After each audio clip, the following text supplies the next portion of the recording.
ಇವತ್ತು ಹೈಸ್ಕೂಲ್ಗಳು ಮತ್ತು ಕಾಲೇಜುಗಳು ಇವತ್ತು ಓಪನ್ ಆಗಿದೆ. ಆ ಒಂದು ಶಾಲೆಯಲ್ಲಿ ಸುಮಾರು 3,000ಕ್ಕೂ ಹೆಚ್ಚು ಹೊರಗುತ್ತಿಗೆ ನೌಕರರು ಕೆಲಸವನ್ನ ಹಿಂದಿನಿಂದಲೂ ಸಹ ನಿರ್ವಹಿಸಿಕೊಂಡು ಬರ್ತಾರೆ. ಇದು ಇಲ್ಲಿ ನಾವು ಪ್ರೆಸ್ ಮೀಟ್ ಕರೆದಿರ್ತಕ್ಕಂಥದ್ದು SC ST ಗಳಿಗೆ ಮಾತ್ರ ಅಲ್ಲ, ಇಲ್ಲಿ ಕರೆದಿರ್ತಕ್ಕಂಥದ್ದು ಕ್ರೈಸ್ ಅಡಿಯಲ್ಲಿ ಕೆಲಸ ಮಾಡತಕ್ಕಂಥ ಎಲ್ಲಾ ವರ್ಗದ ಹೊರ ಸಂಪನ್ಮೂಲ ಶಿಕ್ಷಕರಿಗೆ ಇವತ್ತು ಸೇವಾ ಕೃಪಾಂಕವನ್ನ ವಿಸ್ತರಣೆ ಮಾಡಬೇಕು ಅಂತಕ್ಕಂಥ ಉದ್ದೇಶವನ್ನ ಇಟ್ಟುಕೊಂಡು ಸರ್ಕಾರವನ್ನು ಆಗ್ರಹಿಸಿ ಇವತ್ತು ಈ ಪ್ರೆಸ್ ಮೀಟ್ ಅನ್ನು ನಾವು ಕರೀತಿದ್ದೀವಿ. ಈ ಸಂಘ ಓಪನ್ ಆದ ತಕ್ಷಣ ಈ ಸಂಘದ ಅಡಿಯಲ್ಲಿ ಬರ್ತಕ್ಕಂಥ ಶಾಲೆಗಳಲ್ಲಿ ಕೆಲಸ ಮಾಡೋದಕ್ಕೋಸ್ಕರ ಇವರಿಗೆ ಹೊರ ಸಂಪನ್ಮೂಲ ಶಿಕ್ಷಕರೇ ಬೇಕಾಗಿದ್ರು. ಹೊರ ಸಂಪನ್ಮೂಲ ಶಿಕ್ಷಕರು ಇವತ್ತು ಆ ಶಾಲೆಗಳನ್ನು ಕಟ್ಟಿ ಬೆಳೆಸಿ 99% ಹೆಚ್ಚು ಫಲಿತಾಂಶಗಳನ್ನ ಪ್ರತಿ ವಿಷಯದಲ್ಲೂ ಸಹ ಕೊಟ್ಕೊಂಡು 21 ವರ್ಷಗಳಿಂದಲೂ ಸಹ ಇವತ್ತು ಕೆಲಸವನ್ನ ಮಾಡ್ಕೊಂಡು ಅವರು ಬರ್ತಾವ್ರೆ. ಈ ಕ್ರೈಸ್ ಅಡಿಯಲ್ಲಿ ಕೆಲಸ ಮಾಡತಕ್ಕಂತ ಶಿಕ್ಷಕರನ್ನ, ಹೊರಗುತ್ತಿಗೆಯಲ್ಲಿ ಕೆಲಸ ಮಾಡತಕ್ಕಂತ ಶಿಕ್ಷಕರನ್ನ ಈಗಾಗಲೇ ಸರ್ಕಾರ ಪರ್ಮನೆಂಟ್ ಮಾಡಿದೆ. ಅದಕ್ಕೆ ಸಂಬಂಧಪಟ್ಟಂತೆ ಮೊದಲು ಕ್ರೈಸ್ ಅಡಿಯಲ್ಲಿ ಗುತ್ತಿಗೆ ಆಧಾರದ ಮೇಲೆ ಸುಮಾರು 3,000ಕ್ಕೂ ಹೆಚ್ಚು ಶಿಕ್ಷಕರು ಕೆಲಸ ಮಾಡ್ತಿದ್ರು. ಆ ಶಿಕ್ಷಕರೆಲ್ಲರನ್ನ ಸಮಾಜ ಕಲ್ಯಾಣ ಇಲಾಖೆಯಲ್ಲಿ ಅಡಿಯಲ್ಲಿ ಬರ್ತಕ್ಕಂಥ ಕ್ರೈಸ್ ಸಂಸ್ಥೆ ಪರ್ಮನೆಂಟ್ ಮಾಡ್ತು. ಆ ಸಂದರ್ಭದಲ್ಲಿ ಹೊರಗುತ್ತಿಗೆಯಲ್ಲಿ ಕೆಲಸ ಮಾಡ್ತಕ್ಕಂಥ ಶಿಕ್ಷಕರುಗಳು ಅವರನ್ನ ನೇಮಕ ಮಾಡೋರು ಯಾರು ಅಂದ್ರೆ DC ಅಂಡರ್ ನಲ್ಲಿ ಬರ್ತಕ್ಕಂಥ ಕಮಿಟಿ, DC ಮತ್ತು ಅವರ ಕೆಳ ಹಂತದಲ್ಲಿ ಬರ್ತಕ್ಕಂಥ ಸಮಿತಿಯಿಂದ ಹೊರ ಸಂಪನ್ಮೂಲ ಶಿಕ್ಷಕರನ್ನ ಅವರು 2006-07 ನೇಮಕ ಮಾಡ್ಕೊಂಡಿದ್ದಾರೆ. ಮಾಡ್ಕೊಂಡು ಅವತ್ತಿಂದಲೇ ಇವರು ನಿರಂತರವಾಗಿ ಕೆಲಸವನ್ನು ಮಾಡ್ಕೊಂಡು ಹಗಲು ಇರುಳು ಮನೆಗೂ ಹೋಗಿಲ್ಲ, ಅಲ್ಲೇ ಇಟ್ಕೊಂಡು ಕೆಲಸವನ್ನು ಮಾಡ್ಕೊಂಡು ಬರ್ತಾವ್ರೆ. ಯಾವಾಗ ಸರ್ಕಾರ ಗುತ್ತಿಗೆ ಆಧಾರದಲ್ಲಿ ಕೆಲಸ ಮಾಡ್ತಕ್ಕಂಥ ಶಿಕ್ಷಕರನ್ನ ಪರ್ಮನೆಂಟ್ ಮಾಡ್ತೋ ಆಗ ಹೊರಗುತ್ತಿಗೆ ನೌಕರರು 2011ರಲ್ಲಿ ಹೈಕೋರ್ಟ್ ಮೊರೆ ಹೋದ್ರು. ನಮಗೂ ಸಹ ನೀವು ಕಾಯಂ ಮಾಡಿ ಅಂತ ಹೇಳಿ.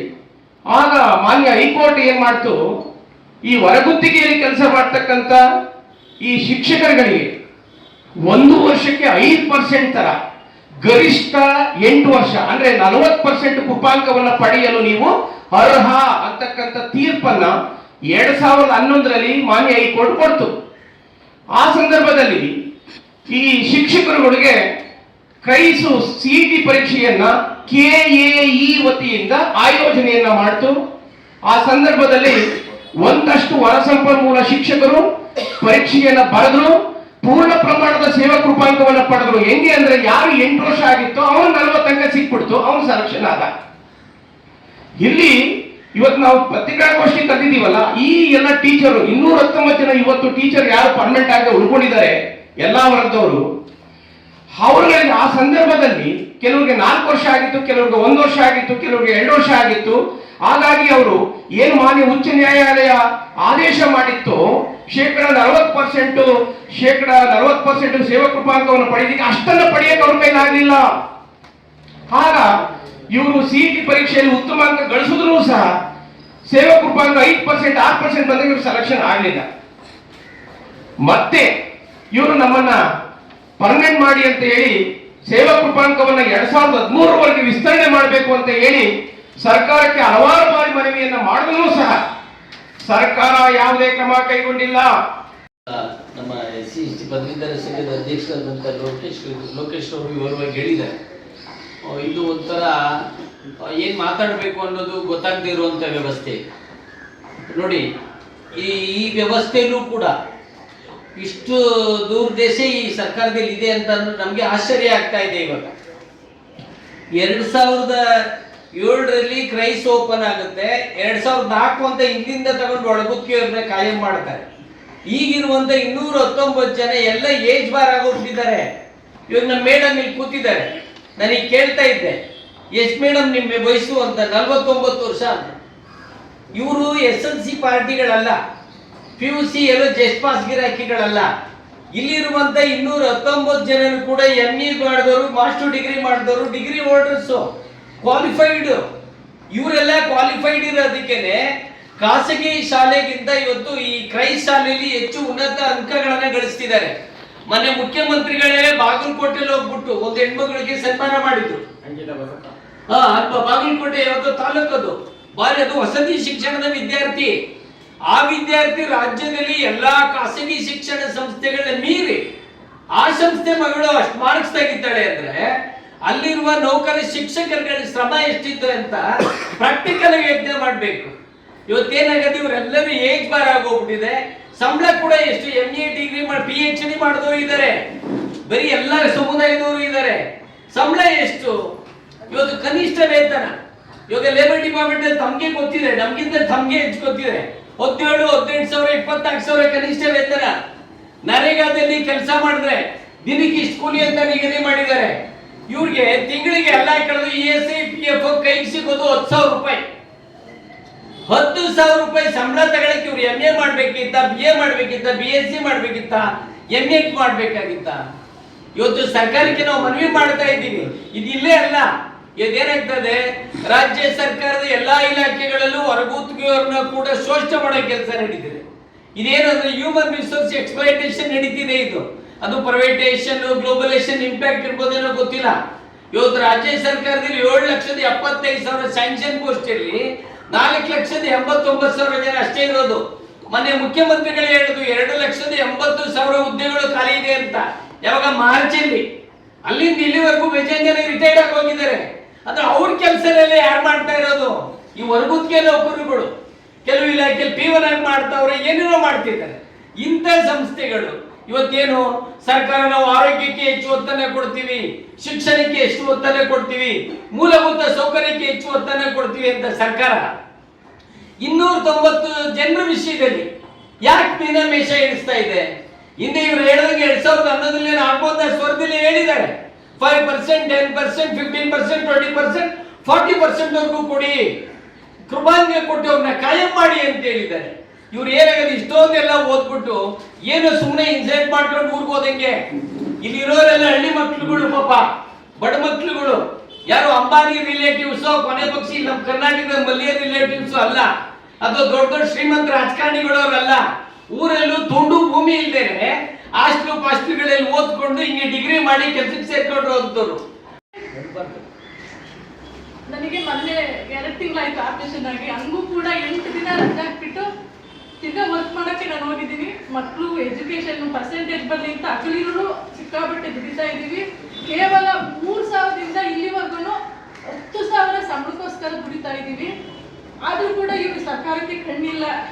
ಬರೀ ಅಷ್ಟಕ್ಕೆ ಮಾತ್ರ ಜೀತದಾಳಾಗಿ ದುಡಿದಿ ಅಂತಾರೆ. ಮತ್ತೆ ಈಗ ಅಕ್ಟೋಬರ್ ದಸರಾ ರಜಾ ಇದೆ, ಅದಕ್ಕೆ ಸ್ಯಾಲ್ರಿ ಕೊಡಲ್ಲ. ವ್ಯಾಲ್ಯೂಯೇಷನ್ ಮಾತ್ರ ಮಾಡಬೇಕು, ಮಾರ್ಕ್ಸ್ ಎಂಟ್ರಿ ಮಾಡಬೇಕು, ಸಂಬಳ ಮಾತ್ರ ಇಲ್ಲ. ಹಿಂಗಾದ್ರೆ ಹೆಂಗ್ ಮಾಡೋದು ನಾವು?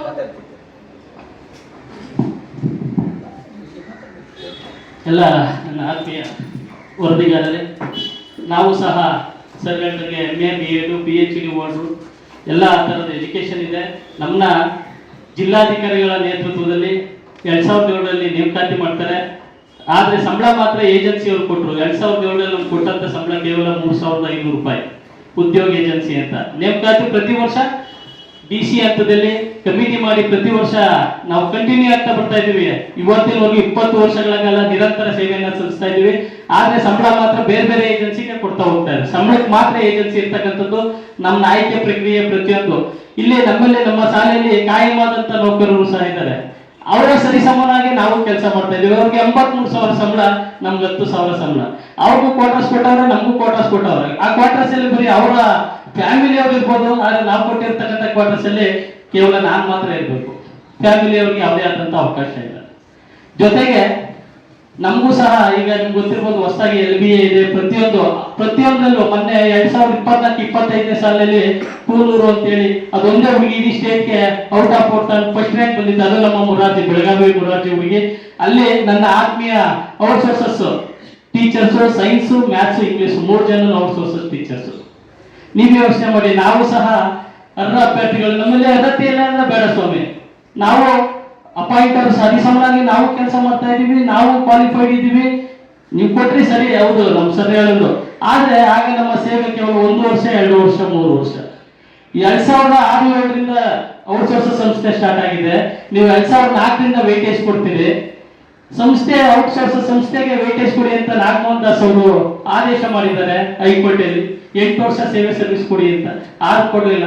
ಕಣ್ಣೋಡ್ಸಕ್ಕೆ ಅಂತೇಳಿ 10/7/2014 ಆದೇಶವನ್ನ ಮಾಡ್ತಾರೆ. 14 ಗಂಟೆ ಯಾರು ಸೇವೆಯಲ್ಲಿ ಸಂಘದಲ್ಲಿ ಕೆಲಸ ಮಾಡೋರೆ ಅವ್ರಿಗೆ ಮಾಹಿತಿಯನ್ನ ಕೊಡಿ ಅಂತೇಳಿ ಕರ್ನಾಟಕ ವಸತಿ ಶಿಕ್ಷಣ ಸಂಸ್ಥೆ ಆದೇಶವನ್ನ ಮಾಡ್ತಾರೆ. 10/7/2014 ಅದು ಇದು ಇವತ್ತಿನವರೆಗೂ ಇಂಪ್ಲಿಮೆಂಟ್ ಆಗಿಲ್ಲ. ನಾವು ಸುಮಾರು ಬಾರಿ ಸರ್ಕಾರಕ್ಕೆ ಮನವಿಯನ್ನ ಕೊಡ್ತಾ ಇದ್ದೀವಿ. ಮೊನ್ನೆ ಲಾಸ್ಟ್ ಇಯರ್ 7/10/2024 ಮಾನ್ಯ ಸಚಿವರನ್ನ ಭೇಟಿಯಾಗಿ ಮಾದೇವಪ್ಪ ಅವರಿಗೆ ಮನವಿಯನ್ನ ಕೊಡ್ತೀವಿ. ಅವರು ಪ್ರೋಸೆಸ್ ಮಾಡಿ ಅಂತೇಳಿ ಲೆಟರ್ ಮೇಲೆ ಬರೀತಾರೆ. ಆ ಲೆಟರ್ ಬರ್ದಾದ್ಮೇಲೆ ಅದು ಸರ್ಕಾರ ಬರ್ತದೆ.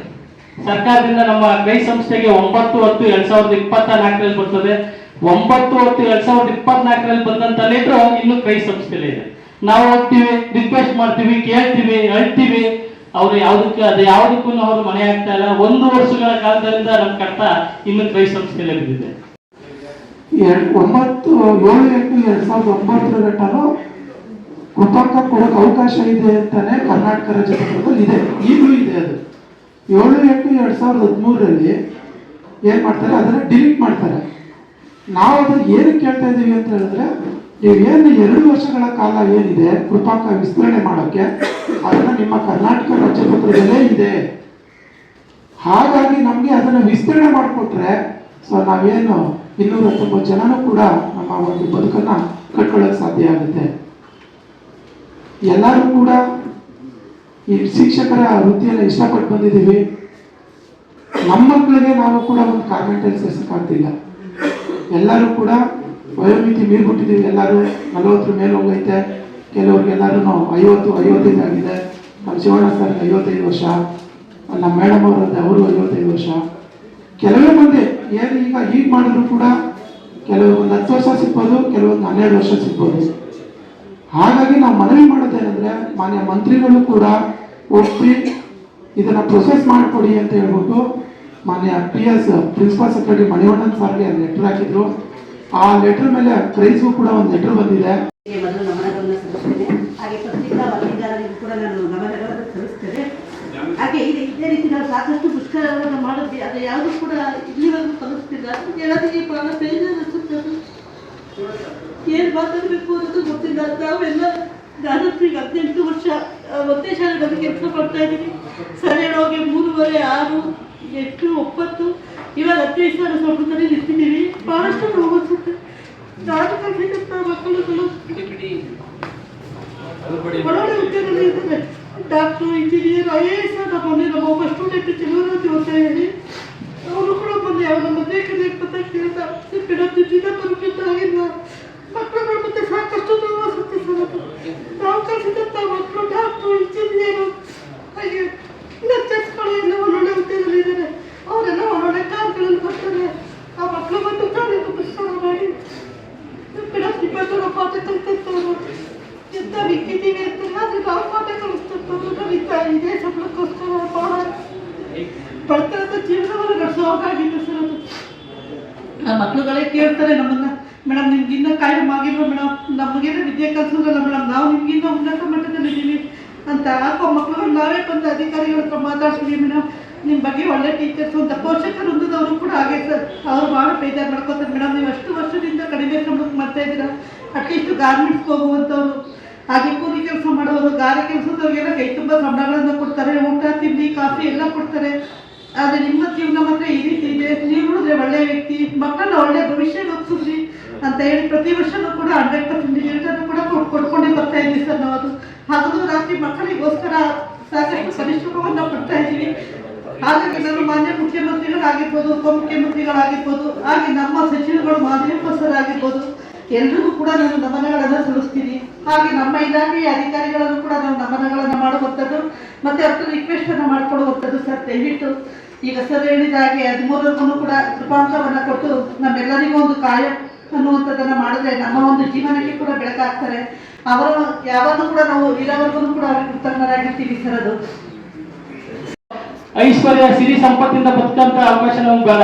ನಾವು 4 ಜನರಿಗೆ ಒಂದು ಡಿಗ್ನಿಟಿ ಲೈಫ್ ಅನ್ನ ಲೀಡ್ ಮಾಡಬೇಕು. ಅದಕ್ಕಾಗಿ ನಮ್ಗೆ ಅವಕಾಶ ಮಾಡಿಕೊಡಿ ಅಂತೇಳಿ ನಿಮ್ಮೆಲ್ಲರ ಸಮ್ಮುಖದಲ್ಲಿ ನಾನು ಸರ್ಕಾರವನ್ನ ಆಗ್ರಹಿಸ್ತೀನಿ. ನಿಮ್ಮ ಪರವಾಗಿ, ನೀವು ನಮ್ಮ ಪರವಾಗಿ ದಯವಿಟ್ಟು ನೀವು ನಮ್ಮ ಪರವಾಗಿ ಸರ್ಕಾರವನ್ನ ಪ್ರಶ್ನೆ ಮಾಡಿ ನಮಗೊಂದು ನ್ಯಾಯಯುತವಾದಂತ ಬದುಕನ್ನ ಮಾಡಕ್ಕೆ ಅಥವಾ ಒಂದು ಗೌರವಯುತವಾದಂತ ನಾವು ಹ್ಯೂಮನ್ ರೈಟ್ಸ್ ಅಂತ ಇದೆ, ಅದಕ್ಕಿಂತ ಕೀಳಾಗಿ ಇದರಲ್ಲಿ ನಾವು ಜೀವನವನ್ನು ಮಾಡ್ತಾ ಇದ್ದೀವಿ.